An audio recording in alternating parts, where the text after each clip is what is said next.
Here we go. All right, well, thank you guys for having me.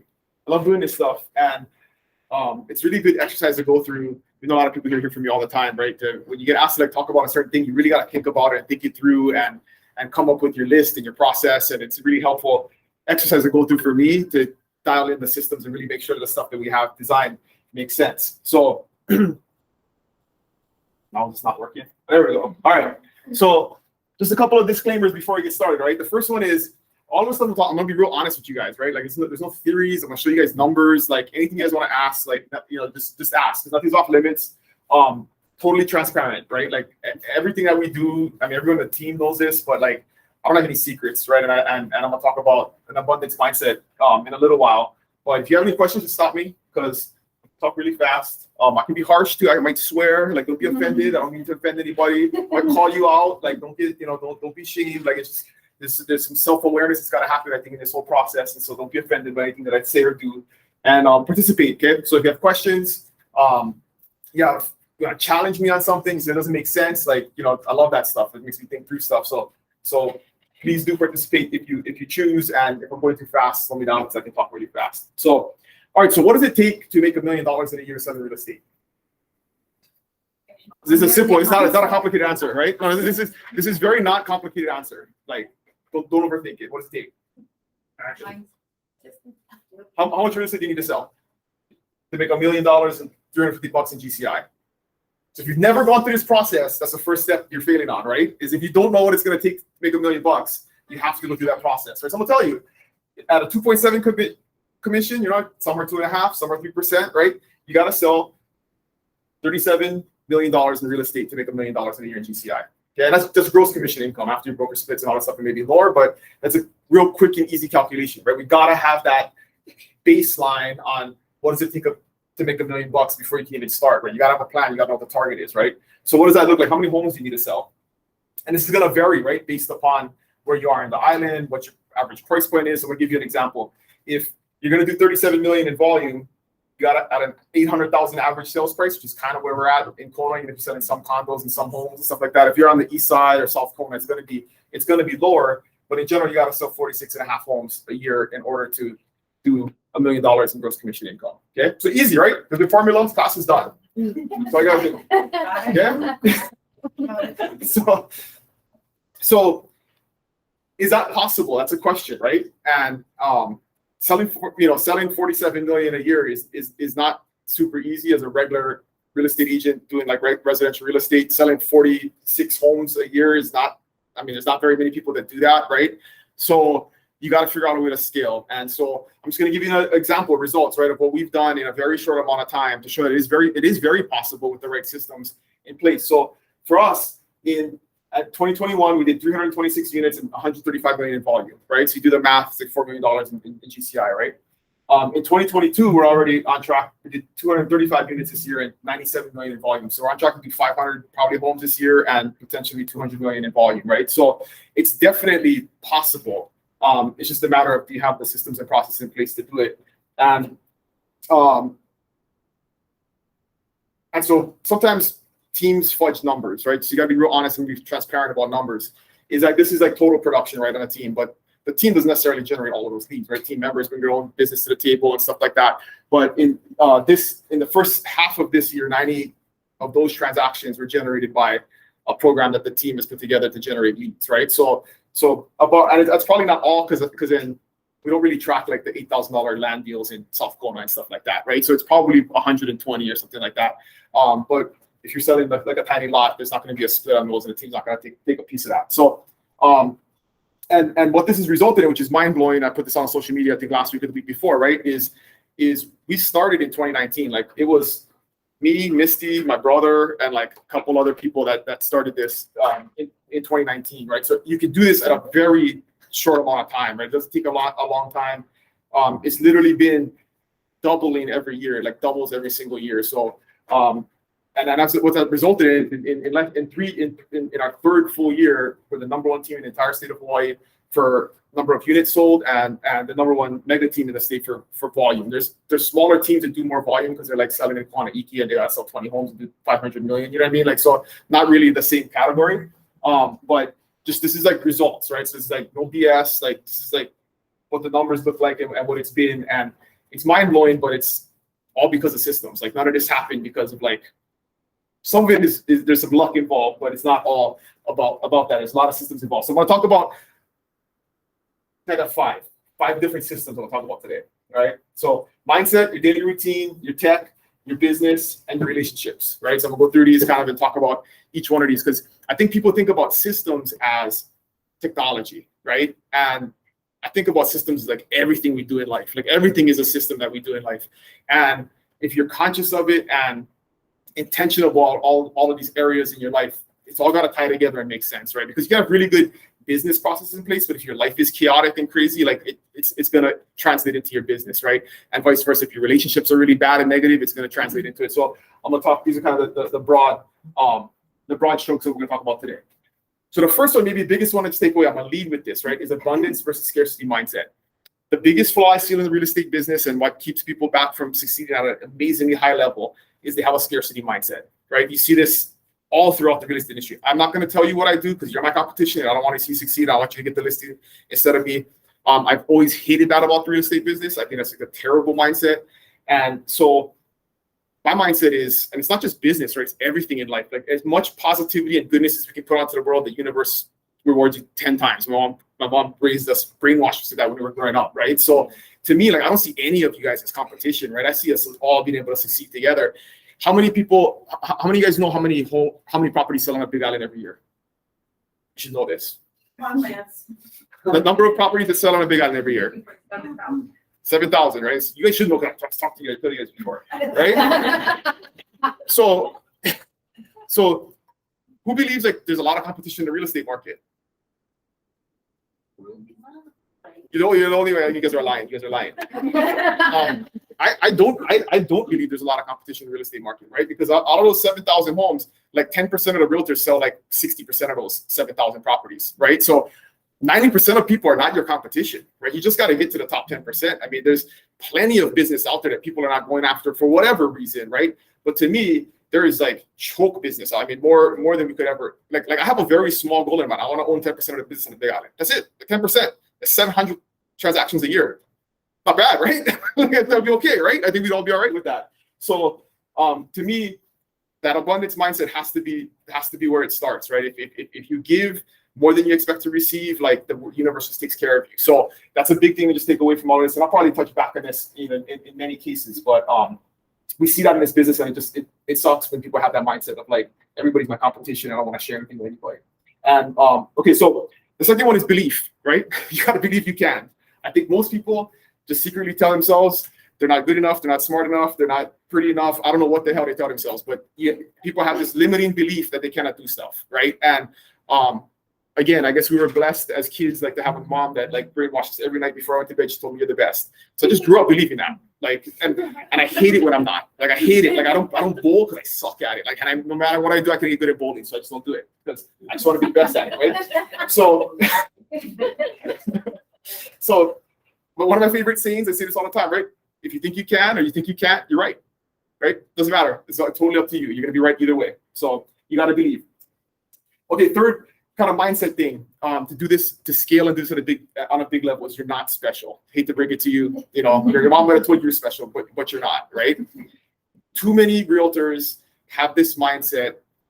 Home inspectors, I'm the only guy that can do it as good as me, right? I'm the only one that can serve my clients the way I can serve my clients, and it's stupid. Like it's not true. And if that's your belief, then you go ahead and sell your 10 or 15 homes a year, and that's all you're ever going to be able to do your whole entire career, right?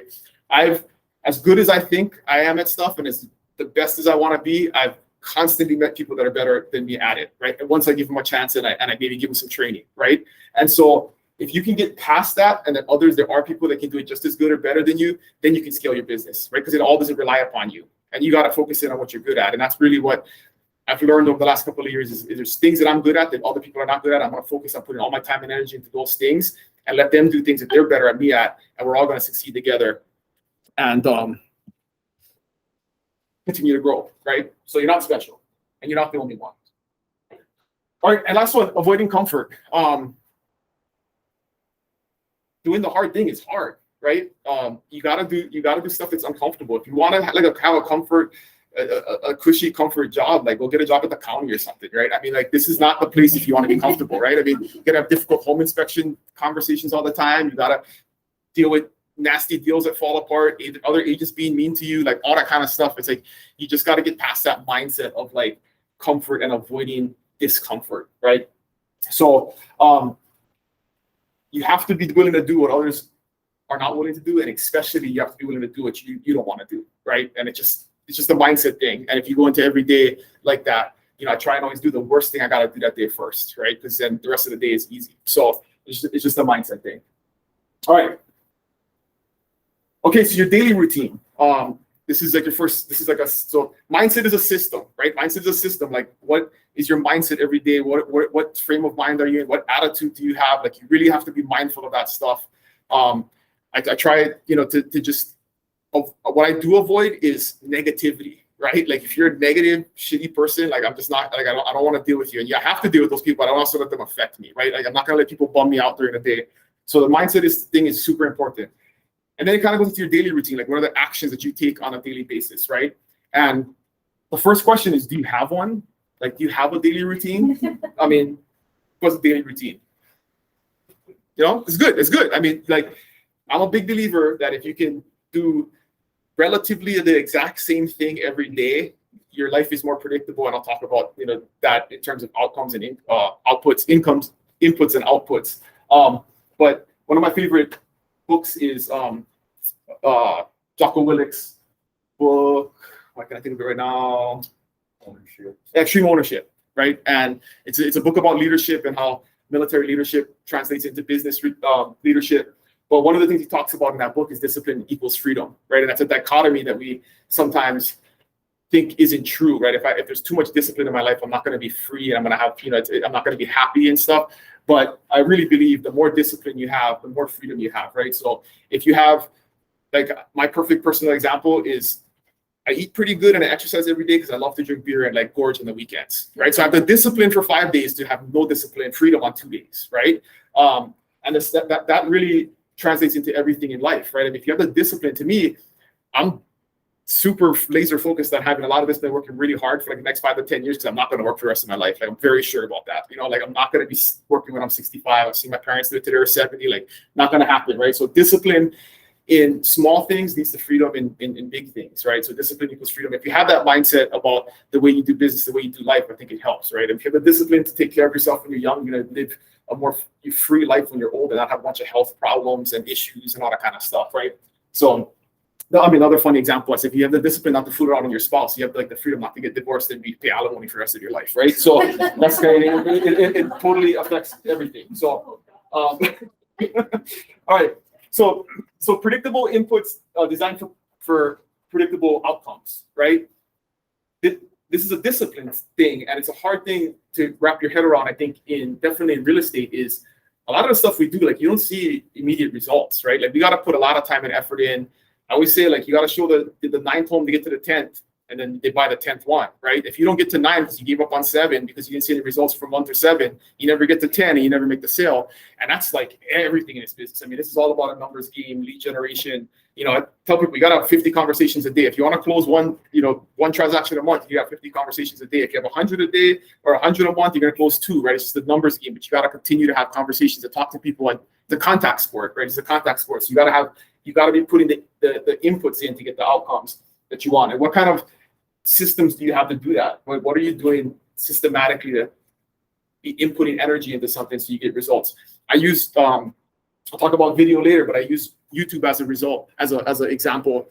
I started my YouTube channel 4 years ago because I was lazy and I didn't want to answer questions from people asking about leasehold property anymore. So I just shot a video on what leasehold property is, and every time I got a question, I would send them a video so I wouldn't have to call them or email them. And it's turned into a humongous lead generation platform. Like, on the daily, I get people that call that want to see property, that are ready to write an offer, never talked to them before. Probably closed like 6 or 7 million this year just off of YouTube leads. Like, I mean, I do the easiest ones. Like, literally, they call you. I'm on my way to the office. Can you write me an offer on this property I just drove by? Like, I didn't have to show them the house. I mean, it's ridiculous, but they have this relationship with you. But that was like, I did it. Andrew told me, he thought I was nuts. Like, he saw me going to the conference room for years and shoot videos, and we not get nothing out of it, right? And then it just has now turned into something, right? And it didn't happen on day 1, day 2, day 3. It wasn't even happening day 600, right? It was really like day 900 when I started seeing results, right?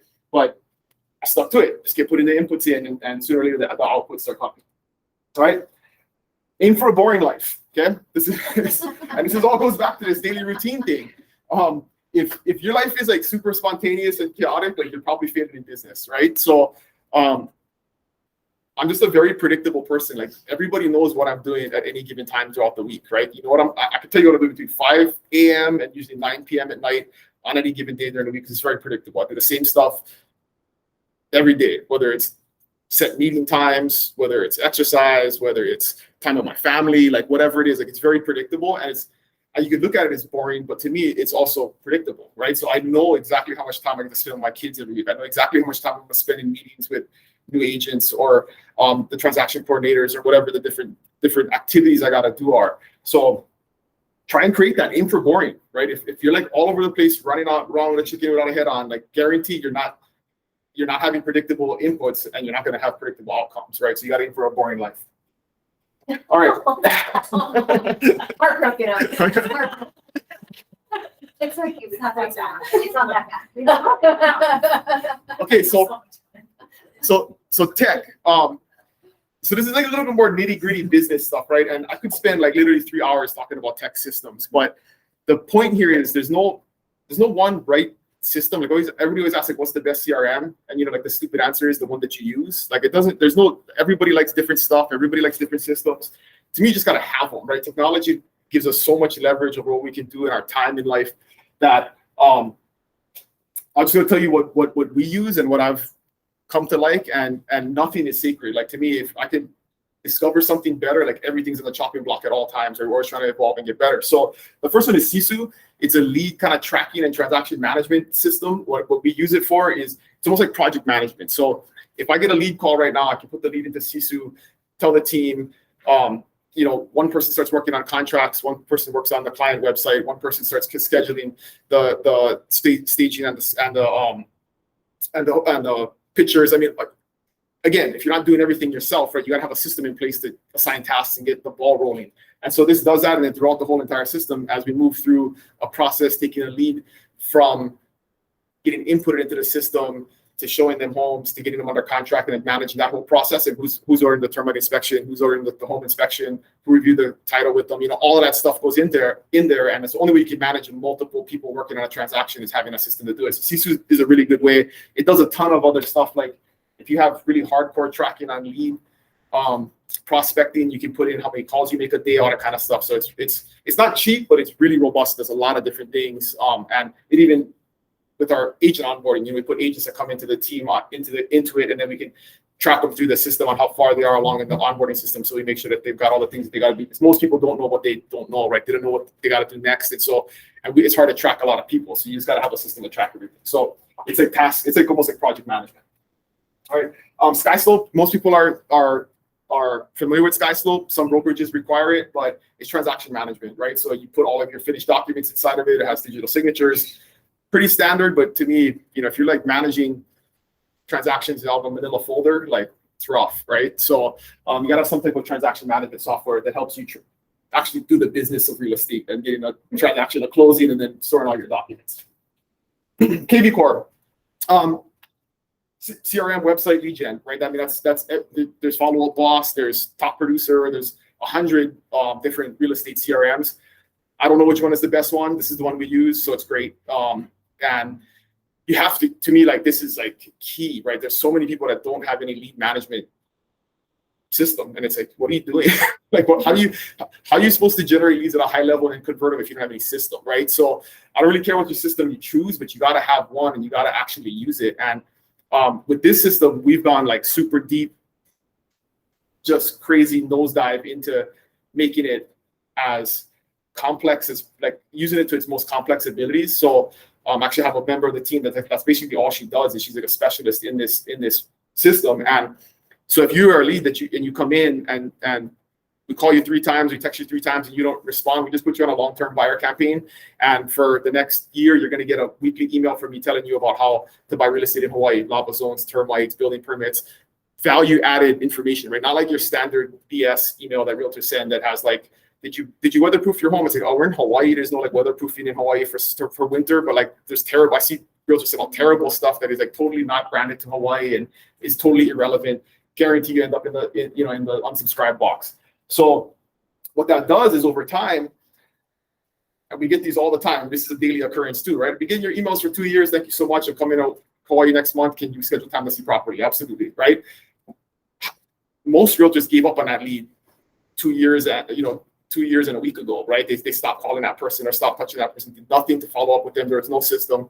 So this is something that's been built up, over a long period of time. We continue to update it and build it out and make it add stuff to it. Every time new information comes out or we do the videos or whatever, we add to it. But huge, I mean, the CRM technology we have nowadays is amazing. And if you're gonna convert leads on a long-term basis, you gotta use it. You gotta have something. You gotta use something. So, and then the lead gen portion of it too, right? You gotta have it so you can use landing pages, squeeze pages, single property websites on social media and other things that drive them back to the website. They register, you collect their information. It's all gotta be one thing. So it's all happening efficiently. But whatever it is, pick your system, use your system, but you gotta have a good CRM that's integrated with your website, integrated with your CRM, all that stuff.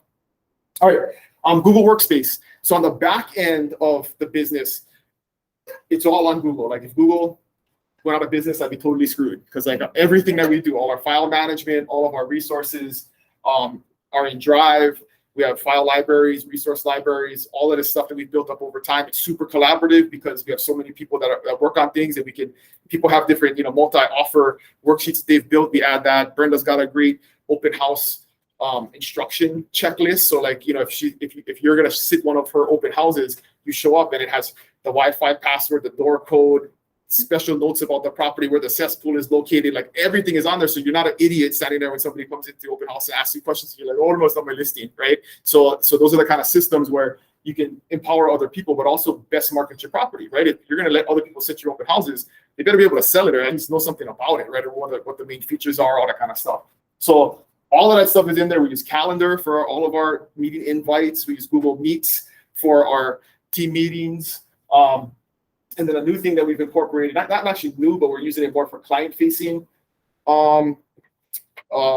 use is Google Sites. So you can build really easy to use Google Sites. All of our team resources and like a hub for all of the information, contract resources, vendor resources, all of that stuff is in one place on a Google site. And now we're building sites for every single listing client. So we can send them all their information in one place. So you're not bombarding them with emails with 17 attachments and all that kind of stuff. Most people have a hard time managing that. They kind of find it. They don't. Most people don't do email management well and stuff. So it's just one place you can go back to. You can show them example 360 tours, example marketing videos, all the stuff that you've done. So it just looks like you're doing a lot more work. It's not really that much harder because you're going to generate all this stuff anyways. All you got to do is put it on an easy Google site and send it to it. Makes you look a lot more professional. So Google Workspace is huge, especially the scale, because it's like a server in the cloud, right? So the old days of like having a server in your office is very much over. So you can add everybody to it that you want. You can share folders with certain people and unshare with certain people.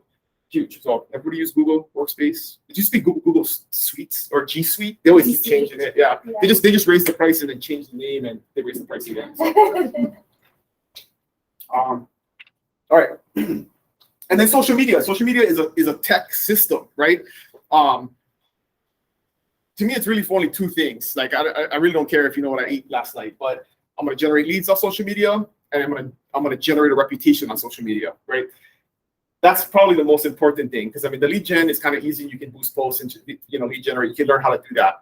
But what people believe, who people believe you are, is what they see on social media, right? People have a very different understanding of who I am via social media than who I am in real life. I mean, that's very clear to me when I meet people. I meet my wife's friends that don't know me and stuff. It's weird. So, but we got to do that, right? We got to, if you want to be a professional real estate agent, people have to believe you're a professional real estate agent. And how do they find that out without you putting that on social media, right? You're just going to do it person by person, one by one, not scalable, not efficient. I mean, there's no way you can do that on a large scale, right? So the people who like avoid, I don't want to be salesy, or I don't want to be, put my real estate stuff on social media. Like, I get it, but I just think that's not a way to scale your business and get, build the reputation that you need to be a professional. So I on the daily, get get people. I just went to Allied Machinery the other morning to meet one of my friends and some stuff there. And I walk in and obviously it's like, you're the Instagram real estate guy. And I'm like, yep, that's me. And she's like, my boyfriend, he's selling his house to his sister and we need help. And I'm like, here's my card. Like she called me that afternoon. And so it's like, I don't know if that would have happened if I didn't walk into the office, but it definitely would have happened if she didn't watch me on Instagram, right? I mean, because I would have just been some random dude walking into the office. So super, super important. I mean, you just don't, again, it's an input. You post a couple times a week, right? And you put the inputs in, and then sooner or later it starts responding back to you. So yeah. What about the 80-20 rule? I don't follow it. I mean, I don't know. You don't think so? No, I'm probably 80% business and 20% personal.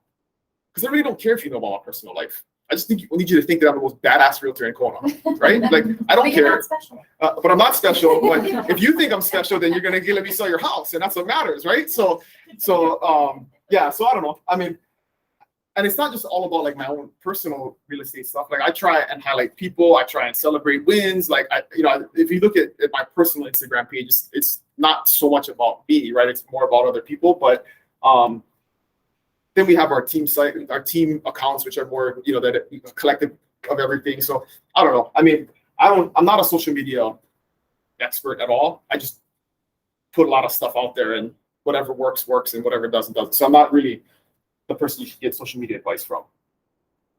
And then I just boost posts. Best, easiest way to generate leads is boosting posts. Like that's a secret. Like post your listing link. Like you should never post a picture of your new listing that says new listing and your name on it on Facebook, because it doesn't generate leads. Nobody cares, right? But when you post a link that generates a picture and you don't put any information, you just say new listing in beautiful Kona Paradise, and you make people click on your link and it makes them register. Now you're generating leads. It's like not rocket science, but it's a super, I mean, every time we do that, 50 new leads come in. It's super easy because people are looking at these. They're curious. They click on it.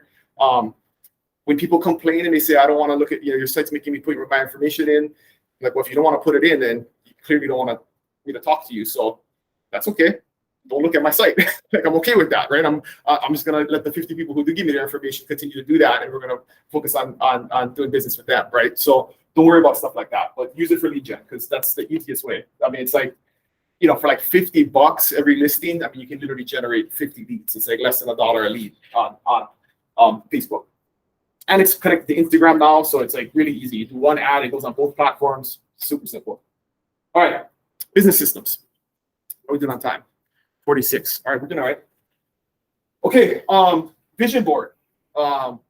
We do a yearly planning conference where we actually just do this, right? We go through this exercise, we sit down with our computers, and vision, I'm just a huge believer in vision boards. Like actually visually, whether it's cut and pasting for magazines, I like to do it on Google Sites because I don't like to do anything on paper, but visually looking at the things that you want to accomplish or achieve in life, right? And it can be material things, like I want a BMW or whatever, or it can also be, numbers on how much production you want to have the next year. I was just telling my mom the other day, my brother and my mom bought a lot down south, and we built a pavilion on it. And literally on my vision board the year prior, I had this like pavilion and a lot. There was a vision we had, like we wanted to have a place where we could go on camp and hang out on the weekends and stuff like that. And it's like super eerie how like, if I showed you the vision board and what the lot looks like, it's super eerie, like how close it is, right?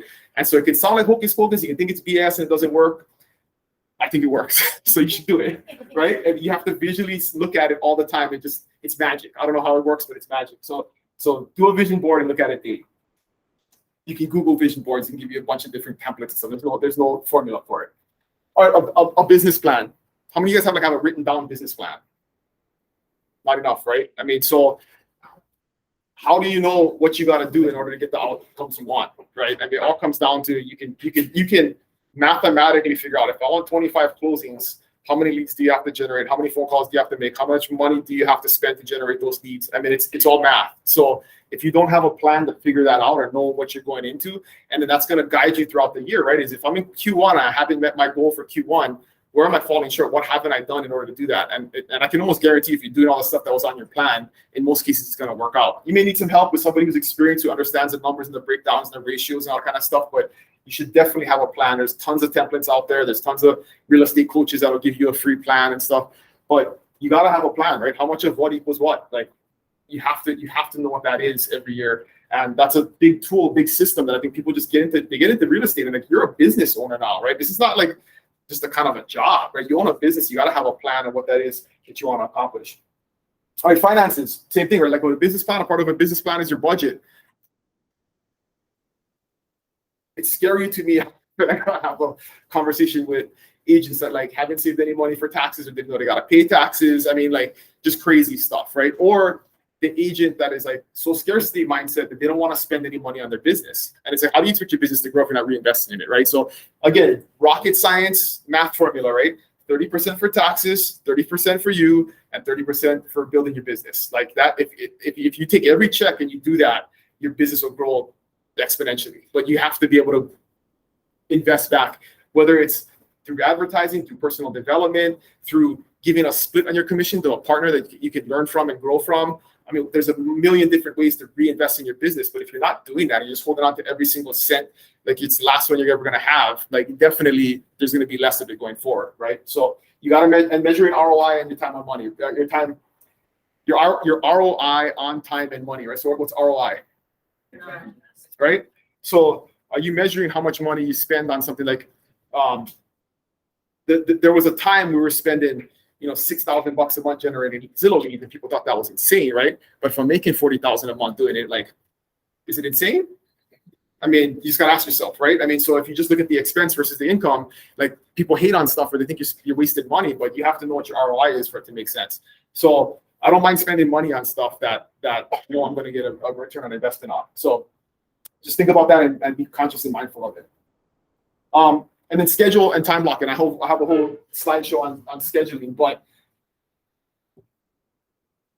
do you know what your time budget is, right? I have a spreadsheet I can share with you guys that breaks down, you input every single, the amount of hours you spend on every activity you do in life, and it gives you a visualization, a pie chart of how much time you spend doing things. But I think people, they try and have a schedule, but they don't really figure out a time budget, right? They figure out financial budgets, but they don't figure out time budgets. And you really got to think about, okay, if I have 724 hours in a month, how much of it do I spend sleeping? How much of it do I spend working? How much do I spend on it doing personal development, community service, quality time with my kids? Like, you should budget that stuff out and really have a dedicated vision for where you want to spend that time. And then you transfer that into a schedule, right? So if you tell yourself, okay, I want to sleep for 8 hours a day, and from 9 o'clock to 6 o'clock every night, you block that off as your time to sleep and stick to it, right? Go to sleep at 9 and get up at 6, right? If that's the time you have budget or whatever it is.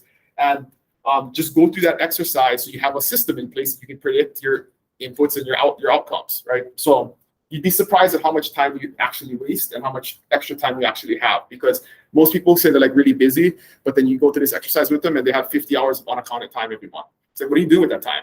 Or you're lying. You're lying to you. You're not being honest with yourself about what you're spending your time on. Because if you really are honest with yourself, you'll see, like, I know that I have, on average, have 17 to 15 hours of free time every month, right? That's where I waste time. Like, I watch a movie with my kids, I go surfing. That stuff isn't in my budget. It's like that's my budgeted time to kind of fool around, right? But the other stuff is very well documented as to what I'm spending my time on every single day. All right. Who's like, this is freaking nuts? All right. Full 2 days. Yeah, I know. 8 minutes. 8 minutes. All right. So relationships. Relationships are so. I mean, this is huge, right? Is who do you spend your time with? One of my favorite sayings, I got this from Tim Ferriss: you're the average of the 5 people you spend the most time with. Are you conscious of who you spend your time with? Something just to self-evaluate, right? Is if you spend your time with high-achieving, high-performing, positive people, there's no way you cannot become like them, right? But if you spend your time with shitty people that bring you down, that stress you out, that are naysayers, there's no way that's not going to affect you. So pretty straightforward. The second one is, do you have access to high-level people? That's a thing that I think it's a mindset thing, but it's a limiting factor that you think, like, I can't ask this person what they think, or and I put on here mentors and coaches, right? Coaches are expensive. I pay a lot of money for a coach for the last couple of years, and my business has doubled every single year. It's the best money I've ever spent, because I get dedicated time with a high-level person to help me evaluate what I'm doing, go through my ideas, talk stuff through, coach me on leadership. I mean, like, the stuff that you don't necessarily have in your circle normally, maybe you just got to pay for it, right? Investment in your business, or investment in yourself. Same thing with mentors. Like, when did you last time you asked somebody, can you be my mentor? Like, can you help me with stuff? Can I call you for 15 minutes once a month and just talk some stuff through with you, or call you every once in a while when I have a question, right? That's probably the most important function I serve is just a sounding board for people. I mean, I talk to people about not just business stuff. They're having issues with their spouse, like they're having issues with their kids. Like, we talk about whatever, right? But you need somebody you can talk to that's going to give you an honest, maybe harsh sometimes perspective, right? But you got to have those people in your life. And do you have access to them, or are you looking for access to them? Because that's one thing that I'm super blessed with. Is I feel like I have access to tons of high-level people that are doing things at such a higher level, and I can go to them at any time and ask them questions when I'm having challenges, I need advice, want to bounce an idea off of them, and be conscious of that, because conferences are a big place to find these people, right? Like, somebody asked me that they should go to this conference, and I'm like, the last person you should ask, because my answer is always yes. I go to every single thing I can possibly go to, because if you think what you see around in Kona or on the Big Island is impressive, you look at like successful realtors, they're like small potatoes. Like, you go to these conferences, this guy's doing, $1 billion in revenue a year, just insane stuff. But unless you go there and you connected with those people and soak that information in, like, you never know it exists, so you don't know it's real, right? It gives you perspective. Like, I love going to conferences and meeting people doing stuff at a high level, and I'm like, dude, I'm smart, this guy. I could do what he's doing. Like, I mean, it's like, you have to get that perspective and not see what you see in social media or online that gives you a warped perspective that you can't achieve that too. And then finally, right, are you somebody people want to be around, right? I mean, do you shine and share, or darken and suck? Are you a Care Bear that Care Bears share, or are you a vampire that sucks the life out of people, right? I mean, be conscious of this, right? I mean, if you want to have access to high level people and good people that are going to make you a better person, like, you got to reciprocate, right? You got to be a good person too. And are you the person that walks into a room and starts bitching about the hard deal you're having right now? Or are you the person that walks in and asks about family and brightens somebody's day and shows true caring and empathy before you get into the tough conversation, right? I mean, just something to be conscious of and think about every day is, do people want to be around you? I mean, maybe the answer is no, and you got to kind of reevaluate that. So, something to think about. All right, the scalability mindset. I'm almost done. I don't know how many slides I have. All right. So the scalability mindset. What is scalability? This is what's super cool about what Carl's doing, right? Is that the home inspector model has been one dude doing everything themselves for the last 50 years. And what he's doing is scaling, right? Creating a system that a good qualified person can plug into. They don't have to worry about scheduling. They don't have to worry about billing. They don't have to worry about paperwork. They don't have to worry about tech. They don't have to worry about marketing, but they can do their job and do what they're good at. And now he's going to be able to scale this business way bigger than any home inspector in Kona probably ever has, right? So, but you got to have that mindset, right? What is your scalability mindset? And the first one is you got to build for where you're going, not where you're at. And this is something that I see all the time where you're like, well, I'm not ready for that yet. I say, well, how are you ever going to be ready for it if you never do it, right? So I can't say this is like always the intent, but we always try to do stuff where now I'm very conscious of it, where, okay, if it works for 10 people, it'll work for 50, it'll work for 100, it'll work for 500, right? So you still just got to think small. Like, what do I got to build to get 10 people to do something all the same way and make it easy for them and make it effective, right? Because you can scale it. So that's why you got to have systems. A system is a checklist, right? If you want to have a listing partner one day that you want to do stuff the same way that you do it, have you written out a process, a checklist, step by step of how you go through the listing process, whether it's from the appointment to building the contracts to doing the meetings, once you get the contract signed? Like, people don't spend the time to actually build the system because they just think it's not worth the time. But the only way you can get a second listing agent, and a third listing agent, and a fourth listing agent, and grow it to a large scale is you've got to have a system in place, right? If you want people to do it the way you want it to be done and to a level that you expect. So always think about building for where you're going and not where you're at, right? I mean, it's a simple concept, but I think too often we think like, oh, I'm not there yet. I don't have 10 escrows yet, so I don't need a transaction manager. Well, how are you going to get to 10 if you spend all your time managing your own escrows? Or how are you going to get to 20 if you're doing it all yourself? And this is a huge limiting mindset that a lot of people have. Is not the next one is hiring, right? Hire for what you need in 6 months, what you need 6 months from now, not what you need today.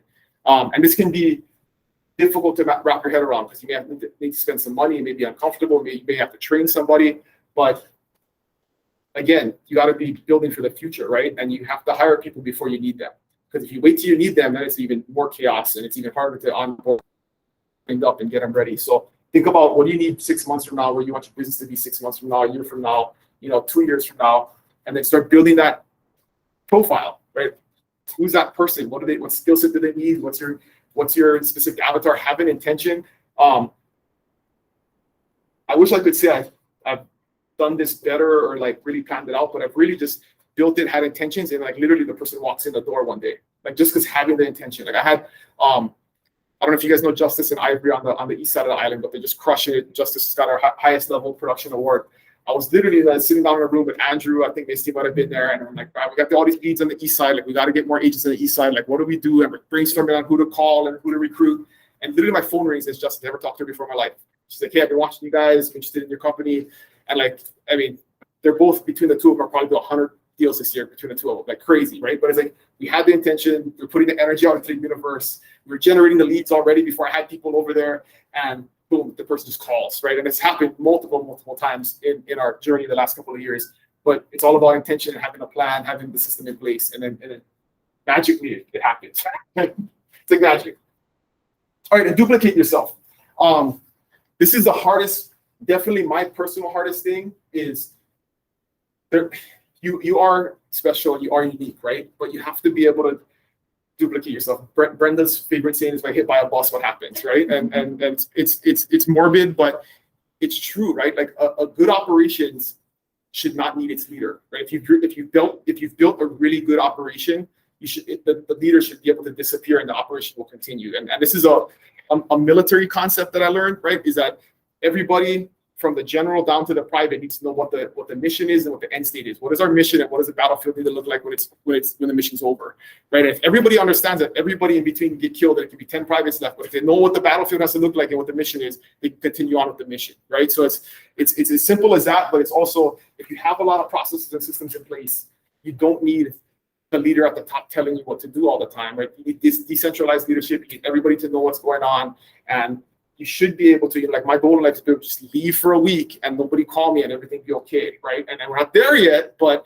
that's got to be, it's in the back of my mind, right? You got to be able to duplicate yourself and not be critical. Everybody has self-importance, right? I'm so important that nobody can do it but me, and they build this kingdom around themselves. And then now you're critical, and if you disappear, the whole operation stops and nobody knows what to do. And that means you failed as a leader, right? So you cannot be critical, unfortunately. You're special, but you're not critical. Maybe that should change that saying, right? All right. So takeaways. Start small. This can all, I'm sure, who's like overwhelmed, like, man, it's insane, right? Like, how am I going to do all this? Start small, aim for 1% better every day. 2 really good books are Good to Great and Atomic Habits that have tons of information, case studies, practices about this kind of stuff. But none of this has happened because there was like a really complex plan in place. It was just like, we aim to be 1% better every day. I aim to do one thing more than I did the day before. And this applies to everything in life, right? If you want to run a 6-minute mile, you got to start with your 12-minute mile, and then tomorrow try and do it in 11 and 45 seconds, right? The next do it 11 minutes and 30 seconds. Like, you have to just have incremental change. And that is the hard part about, I think, the human mindset is, I should have put the graphic on here, but there's this graphic where, like, the bar graph goes like this, and then you see the success go like that, right? But the first 3/4 of the bar graph is like very incremental, small success, and then it takes off. And what everybody sees when you get to do a presentation is when they see this part, right? But nobody saw the shit in between, right? All the stuff before that didn't feel like success, that was a struggle, that sucked, that was hard, right? Nobody sees it, nobody celebrates that. But what they see is when you get the flywheel going and it starts, like when you start spinning the big wheel, it's like really slow at first, really slow. Once you get the momentum going, you really started going. Now it's spinning fast. Nobody saw the 10 minutes you put into trying to get it going in the first. Now it's spinning really fast and creating a lot of energy, right? So just think about it that way. Like, don't be overwhelmed about it. Don't think I got to do all this stuff all at once. Like, literally the stuff that we started was like with checklists, right? In a Google Drive folder. And then it became a system that we built, and we transferred checklists out to a system. And then it became this, and it became that. And it just grows upon itself. But if you're always trying to do 1% better, at the end of the year, you're 365% better than you were when you started, right? And that's not just business, but really everything that we do in life. All right, embrace delayed gratification. This is another thing. I mean, it's totally related to that, right? It's like the stuff that you do today may not pay off tomorrow, the next year, the day after. The analogy I use for this, you guys have heard this before, is backing into a parking stall, right?